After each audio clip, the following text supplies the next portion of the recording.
Conversations on effective conservation with Astrid Vargas, changing the recovery story of the Iberian lynx in Spain. This is the second audio on our interview from Astrid Vargas we did in Gonaresu National Park. Here we focus on her experience coordinating the ex-situ program, the cat breeding program of the Iberian Lynx, which at that time was the most endangered cat in the world. We get the beginning of the recording. At that time, Astrid she resigned from the black-footed ferret. She spent a long time traveling in the world. She was involved in a project in Madagascar. I worked with her in Madagascar to try to recover a very endangered sifaka, a lemur in Madagascar. And then there's a moment in which she's a mother. She has her newborn baby. She's lactating there. And people from the Spanish government and from the IUCN in Europe, they are contacting her like, you should take care of the captive breeding program of the Iberian Lynx. You are the right person. She's very reluctant to do that because she knows about the whole conflict surrounding the Iberian Lynx. There's a huge fight between the government of Andalusia, a region of Spain, who had the last lynxes in the world, and the government of Spain, the national and the regional government, researchers and people working in captive breeding that wasn't working at that time. They weren't able to produce calves. So after much thought, Astrid decides to accept the role, and she explains what she did there and what she learned in taking such a challenging role and in managing it became a very effective team in changing the history of the species from where it was a very negative population trend surrounded by conflict to a very positive trend with much less conflict and much more collaboration between organizations.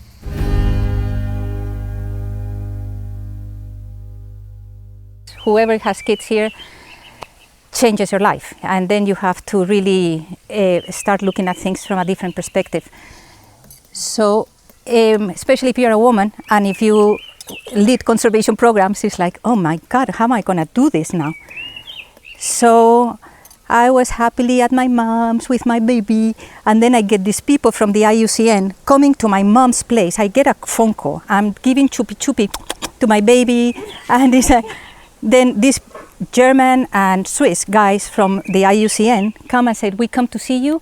We've heard that you should lead the Iberian Lynx program, and we want to talk to you about it. And I'm there like nursing my baby. It's like, well, thank you, it's very, very flattering and all that, but I don't want to lose my milk. If I'm honest with you, I want to breastfeed my baby for a while, and I think going to the lynx is going to cut my milk from the bad juju that there's around. And they say, no, we'll support you and we'll help you and this and that, and it's like, I'm not sure I want to do that. And then Rick, my friend, my son's father, he said, you will regret it your whole entire life. You care about carnivores, you care about endangered species. This is the Iberian Lynx from your country, and I will help you with the baby. I will be the mother. And it's like, okay, let's do it. Let's just go for it. And he was 8 months old, my Mario, my little baby that's 20 now. And we just went and accepted this, and the first greeting was getting spat right at the feet. You are jumping one step. Okay. A critical moment. The planning meeting. He always wants the planning, and I always want the heart. Like no, because that's how you got involved there, and it's important. Right. And it's also important because you read about this in the chapter of planning, so you're going to start putting faces on things. Do you remember the double product of planning? Yeah. And there is a story about a planning meeting for Iberian Lynx. Yeah. Okay, so before her being hired, the Ministry of Environment had to create a plan, okay, for the ex-situ breeding of the species, and they hired a consultant. Astrid to write the plan. You were traveling in Chile at that time. Yeah. So this is critical. I don't think that you were even pregnant actually. No. So you were traveling in Chile, you were happy there, and they told you, you are the right one to write this plan. And correct me if I am wrong. You tell them, okay, I'm gonna do it, but this is not enough to write a plan. We need to create this kind of meetings, and we need to do it in a participatory way and all that, and do a workshop. All these things of the workshop that we know so much at that time in Spain, that was like science fiction. They didn't work like that. They wanted a consultant to write a plan. That's what they wanted, the product, the first product, the document. And knowing enough, you correct me if I'm wrong, she said, no, we need more than the first product. We need to create the right environment. I cannot write it myself. It has to be a consultative process, whatever the details. And she managed that meeting. The book talks about the meeting. I was invited there to watch. He's always a perrita. He always wants to know. Okay, yeah. Yeah, I was learning. I mean, I like to learn, Yes. and I was, and it was clear that meeting wasn't really a meeting only to plan. I mean, to gather information, technical information, to write the right plan. It was a conflict management exercise that she did very well. And you will see the different groups, and I remember distinct phrases, and I have horrible memory for some things, but I remember distinct phrases and exchanges from that meeting, and the result is that the way you did it, which was quite innovative for Spain, I mean, it was 2000 or something like that, the year, I don't know. You created the right environment so that plan will have support from groups that were fighting each other. Fighting for years. It was hatred. It wasn't just that I don't like you. It's like, I really hate your guts. And I don't want to talk to you. I don't want to see your face. It's like, okay, let's get together in a room and let's think together. It was a big room. It was good because they weren't crowded. There were lots of people, probably 30 people there, different governments. The environment was very polite. That was very good. So you manage it in a way that people that hated each other and different political parties, complicated things, they said, okay, this plan, we support it. And that's amazing. I mean, without that, forget about you, baby, and the German guy knocking on your door. I mean, because you created the informal authority, so they called you later to implement the plan. Well, yeah, they were angry at me because they said, oh, you've created this plan, we both embrace it, now you have to direct it. It's like, who, me? No. I'm going to Madagascar, actually. This was years 2000, and we were starting the Sifaka project in Madagascar. I had been there the year before doing carnivores. So you act as a facilitator in that. You were the main facilitator in that meeting. Right, and then there was the authoritas that your brother talks about. They said, okay, I had the respect from all the groups, from the field. It was a field and captive. As you know, always in these very endangered, critically endangered species, you have the fights that from in situ and ex situ. And in situ cares about the individual, about the populations, and ex situ cares about the individuals. And you have the vets and the biologists with the same conflict. You have the managers and the researchers. Yeah. And there's all these conflicts, and everybody don't understand each other. So it's like, okay, how do we create peace here? Let's be peaceful, let's understand each other. So first you put signs on the wall. These are the rules. Everybody has the right to speak. Nobody interrupts. So when things were like, okay, look, these are the rules. And then everybody had their say, their stage, and somehow everybody embraced what came out because it showed the visions of each and every one of the group. If I go to my room and I write that down, it was like, no, I'm not going to do this. It's a waste of time, and it's an insult to the people and to the program, to say you get a consultant, like you said, it's a cancer of these consultants that they think, I'm going to tell you what to do. So, I mean, in that situation, you went beyond your circle of what was expected from you, and you took that leadership role of saying, okay, if you want me to do this, it has to be bigger. So you challenge your client in that, I mean, actually to give them a better product than what they actually wanted, because they didn't know that better product existed, and that's very important. Mm-hmm. But Astrid, sorry.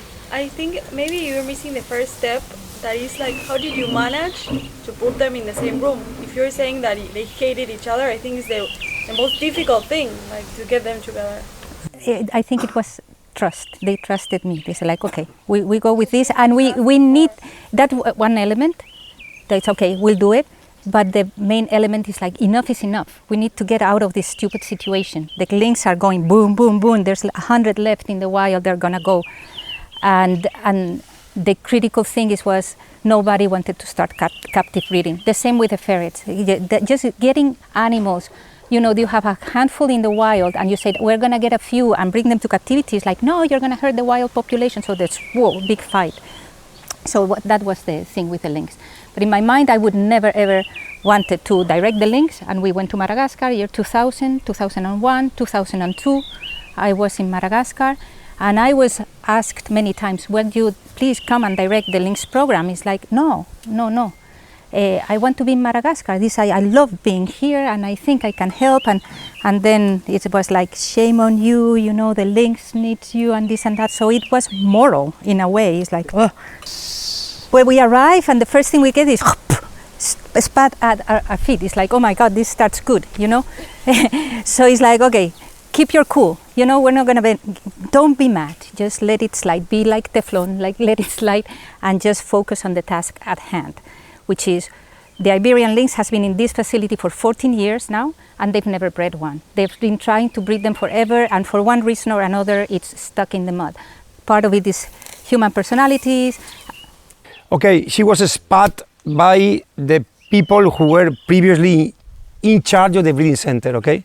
So a group of people had been there for many years, working really, really hard, night and day, trying to breed lynxes, and they didn't have any success.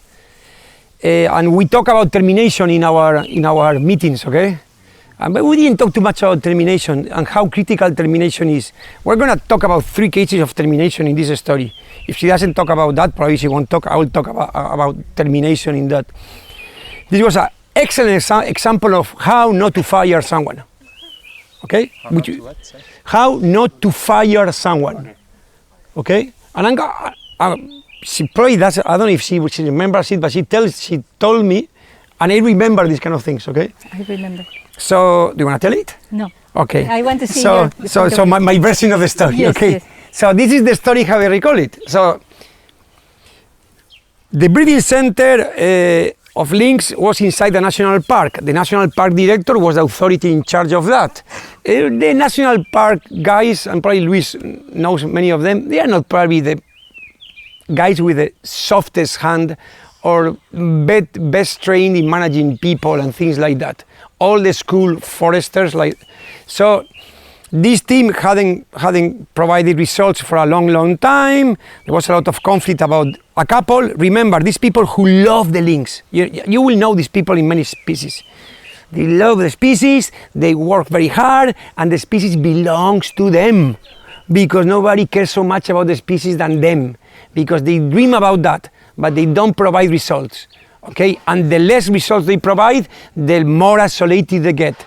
And the more they close the doors, because everybody's an enemy and everything is an attack. So they ended up isolated there and alone, no results. So after the planning meeting, all together they decide, okay, we need a change of faces. And the way that I think that was delivered to them, if I recall it well, is the director called them and okay, they go. It's like, okay, guys, we decided that you've done a horrible job, so please get your things because Astrid is coming and is going to take your place, okay? Boom! And I had a very good relationship with them at the time, and I had written to them and I had thought, okay, this is how we're going to do it. I negotiate my own team. I want my own team. I don't want the old team, but I want the old team as advisory. So we're going to create an advisory group with them, working together, but on the ground it's going to be different. So let's like keep the harmony. And then the director of the bar, you know, for 14 years you haven't produced a fucking lynx, so you're out and Astrid is coming. He's like, fuck her, you know, like, and then it was hate. So we enter in this. So it's very important to terminate things in the right way, even if you think that the person didn't deliver. I mean, there are many ways to do it in a respectful way. And actually she suggested a way to manage that transition. She had slept in their houses. Yeah, we were friends. Yeah. But after that, I mean, they felt totally betrayed. They felt betrayed. That's the term, exactly. Betrayed. And outraged. They were angry.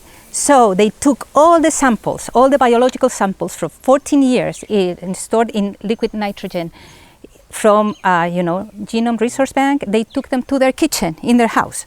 So when I arrived, there's no samples. They took all, let's not get there because it was just really... But it's a huge, it's an excellent example of when you terminate badly the cost that it has. And it has human cost, but it has also resources. They took away other things from the building because... They took everything. All the records of the animals, all the medical record, everything. Nothing, not even what each animal was having for food, anything. And I feared for my baby. I thought they are so angry that they are capable of hurting Mario. And I was afraid for a moment. It's like, oh God, let's see. So, and one of them kept pestering you for years and looking for any excuse to attack you on the web, on the internet or whatever it was at that time, making legal issues and things like that. So that nightmare kept going for years. Yeah, we were really heavily attacked. So then what I told the team is like, okay, we're here, we have a mission, and we're gonna get these lynxes to reproduce and we're gonna put them back into the wild. So we're not going to respond to any attack because it's gonna be a waste of energy. We're gonna waste really, we're not gonna be angry. So I bought this really nice Zen Buddhism book with short things. It's like, okay, when you go to the bathroom and take a poop, make sure that you read some Zen Buddhism and integrate that. You get rid of the shit and you get in some good stuff.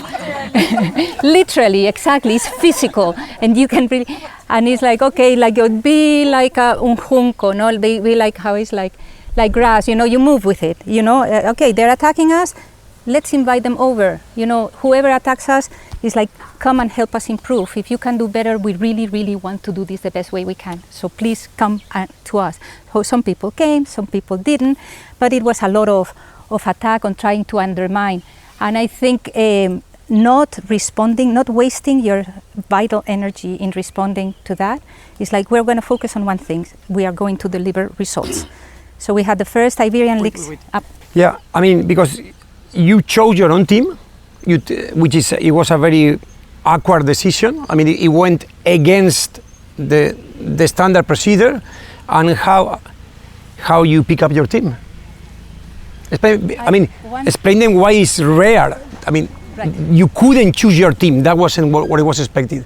Right. No. But it needed to be, we needed fresh blood to begin with no baggage with the lynx. So that, like fresh blood in the system, and also no baggage with the lynx. Nobody that would have had any conflict with the lynx before. So I went and looked at people that had experience with wildcats. Of course, nobody but the people in the breeding center had experience on the Iberian Lynx. So, and those were 2 people. So it's like, who knows about, for example, wildcats? Who has anesthetized lots of wildcats, knows about wildcat diseases, who has a lot of experience in husbandry of lynx in captivity. So I just chose a couple of good keepers, a veterinarian that had a lot of experience with wildcats in captivity, wildcats in the wild, and then I learned some things that he wants me to talk about this. But anyways, I chose a team. I wanted somebody good in communication and also that knew how to fix how do you say, humanitas, a handyman. Yeah. Somebody jack of all trades that could fix anything. Yeah. Right. And then I think, well, the first thing we're gonna do is communicate. We're gonna open the windows and let fresh air inside because the environment here is so stale, and for 14 years nobody knows what happens to these lynx. How many lynx are there in captivity? What is about them? So we are going to have a bulletin every month. It's going to be beautiful with nice picture, and we're going to give the people that pay for the lynx program are the taxpayers, and they deserve to know what's happening with the lynx. So we're going to tell everything, whether it's good or bad. We're going to say it. And those newsletters today are quite normal. That was totally unheard in Spanish culture. Okay, especially coming from a governmental office. So having proactive communication and open to everybody, showing the results and the news, and having someone only for communication doing that. Governments are very scared of proactive communication, and it has to go through many layers. Even today, it's very difficult to communicate through governments, and they don't know how to do it. So that was key in the whole story that she's going to be telling. Another key thing was we changed the husbandry completely. It's like these animals are not breeding, obviously, because they are scared in captivity. There's bad juju around them, and they are fed chicken. You know, these guys are habitat and prey specialists, like the black-footed ferret, and they eat rabbits. Don't give them frozen chicken. So they need to learn how to hunt. Of course, I was coming up for a PhD in hunting behavior and all that, so that was like, that helped. We're gonna change everything upside down, and we're gonna do it with the field biologists, the ones that hate captive breeding. It's like, so we're gonna bring them into captivities. How do we bring the wild into captive? And they, okay, you need to do this, and hiding spots, and everybody suddenly felt part of this. So that was very enriching for us, because suddenly the enclosures became like, wow, very enriched and beautiful, and we were really giving them what they needed. And within a year, they were breeding. They just needed a change in juju around them and in a change. Same animals. Same animals. And the other thing is by breaking the conflict, that allowed the Andalusian government and the scientists that were allied to say, okay, we'll give you animals. Because they were closing, all the time they were closing the faucet of the animals because they didn't trust the previous team. So by her creating that trust around the new team, that's how they got the animals also. Of course, the previous team will say, we never did it because they never gave us the animals. But the other will say, we never gave you the animals because you were useless. But she changes that. They had males and females. Yeah, They were not the prime animals. So then there was a really difficult situation there, because, okay, we had the central government is in charge of species recovery, and it was right-wing at the time, El PP. The Andalusian government has the lynx in their land. There's no lynx anywhere else but in Andalusia, and they are from the Socialist Party. So then it became like, okay, it's going to go extinct until in your mandate, not in yours. It's going to be your fault. And suddenly it was a weapon between parties to say, you see.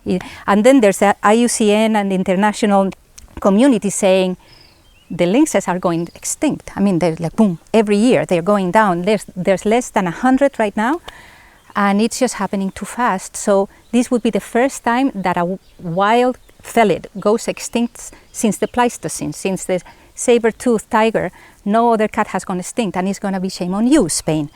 And then the Spanish government is like, well, we don't want that, and this and that. So it was like a lot of tension, political tension, using an endangered species as a leverage for putting each other down. And it was actually, Elvira Rodriguez was the name of the Minister of the Environment at the time. She was from the right wing, which usually they are not very supportive of the environment. But she said, enough, we are going to collaborate here, and we're going to sign a collaboration between the central government, the Andalusian government, to put these links to prevent the extinction of the Iberian lynx. So at a political level, it was a hot potato.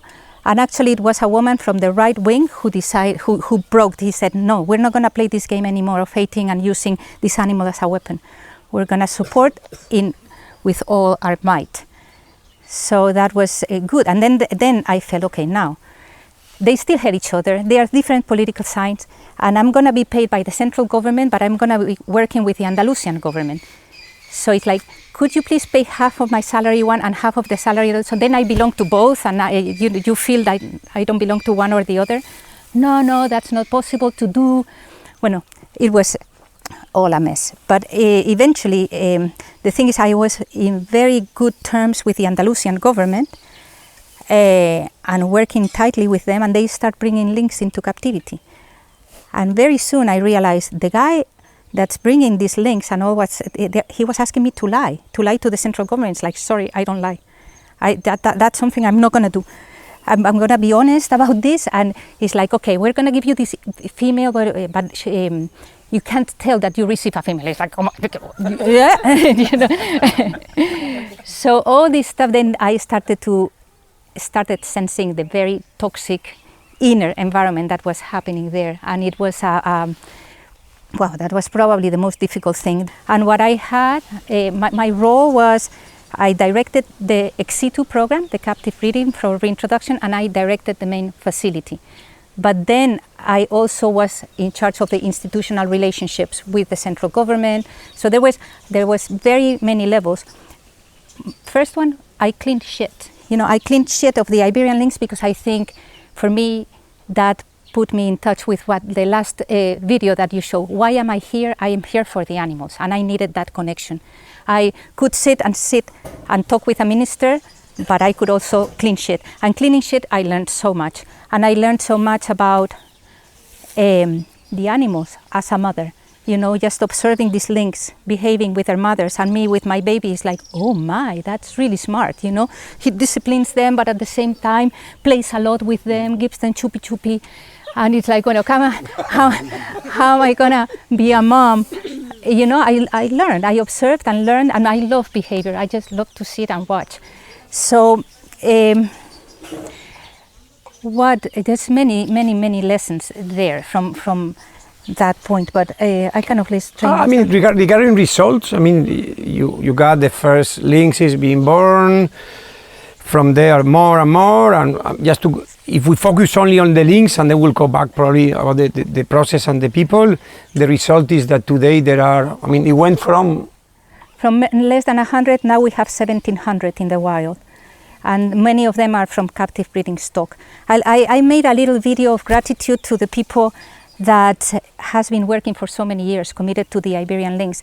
And that's another thing I think it's very important for all of us, is to focus on gratitude, because gratitude takes the focus on yourself. And this is not about oneself, this is about the others. And when you are grateful, it's like, what are you grateful for? Oh, this person was so kind, he made me laugh so much, or he took me to the botanical gardens. I'm very grateful. It's about you, it's not about me.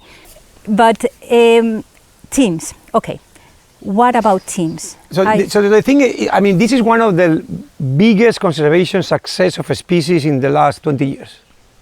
And the biggest in Europe of an endangered species.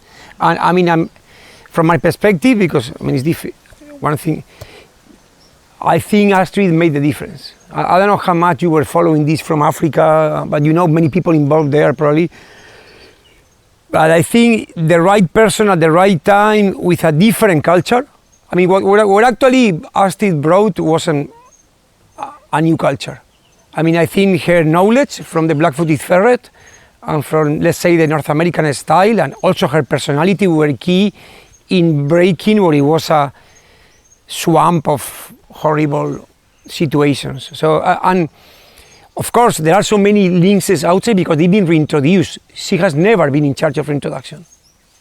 So the important thing of Astrid's part, and that's why so many people say Astrid saved the lynx, which is not right, and many people, particularly the person that he's talking, probably will feel extremely jealous about it, is that she changed from a horrible situation to from something that was going like that to something that went like that, and it kept going like that after she left. Yeah. So what she did is change the way Spaniards were doing things, and opening windows for fresh air, inviting the adversary to give ideas, building bridges, communicating in an unheard way in Spain, extremely proactively, extremely honestly. So when things went wrong, you will say it. And that, of course, and that's, we can connect that with what totally with what Luis was saying, and also with Pedro and the money and all those things, okay? When results happen, the money comes. And there is this kind of feeling in conservation world that there is like a kind of a finite bag of money, and we are all competing for that bag of money. That's an absolute myth. It doesn't exist. There's lots of money everywhere, and if the people see results, they go there. So what happened there is only a breeding center produced the first born lynx, and I don't know how many país semanal did you do, Yeah. The equivalent to the magazine of the New York Times in Spanish, which is El País, the weekly El País, 2 or 3 major articles on that with great pictures. So that changed the whole game. And the moment that happened, what do politicians do? They jump on board. This is a success story. Now So it went from one breeding center to what today are 5 breeding centers. So, but without that successful first breeding center, there was no bag of money there waiting for lynxes. I mean, it was created afterwards. Yeah.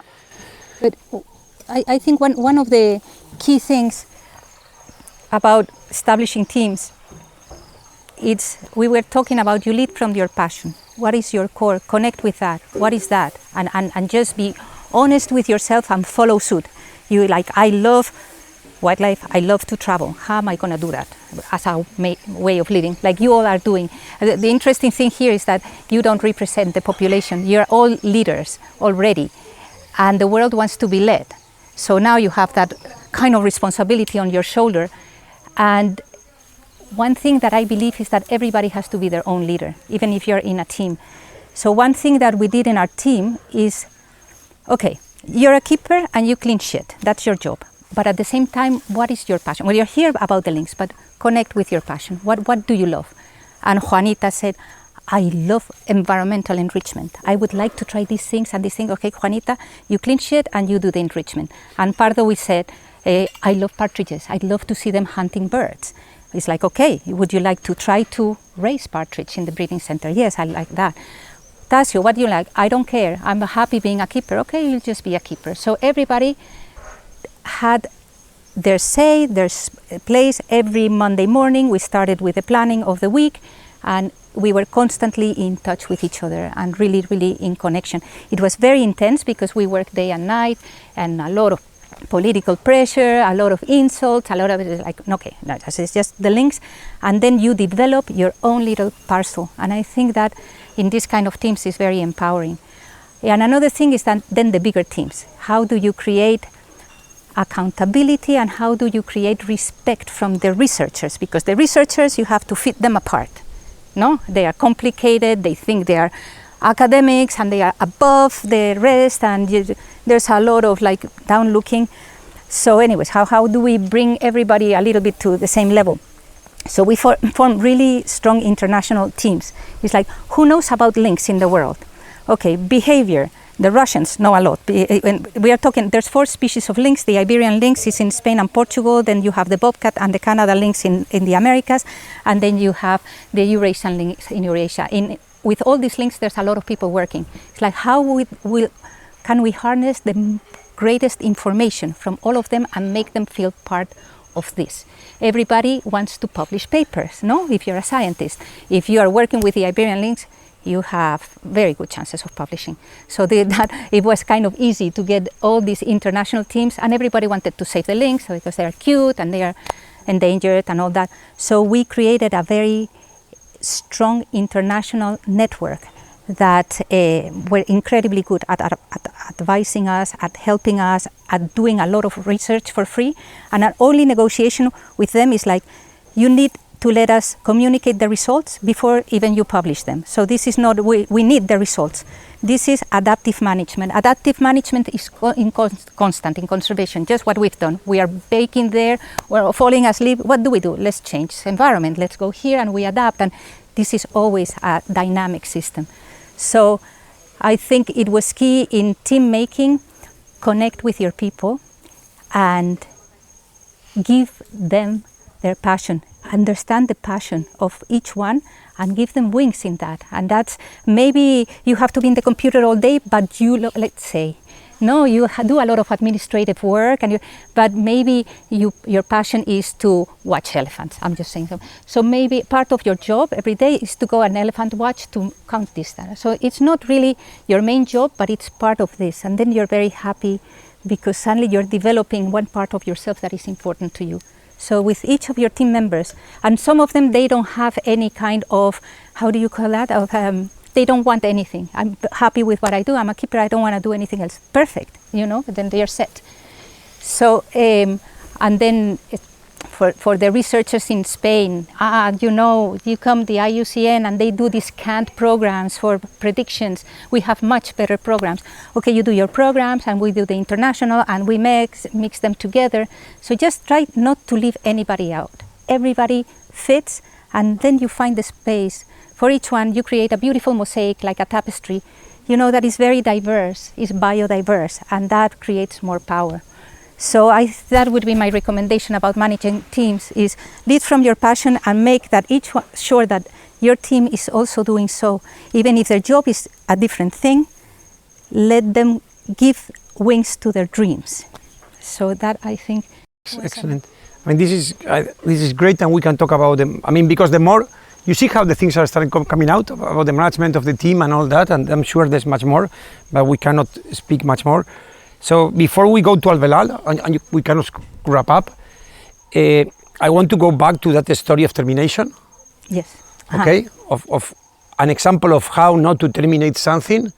And I think you have a beautiful example of someone who was in your team that probably you thought about fire him many times.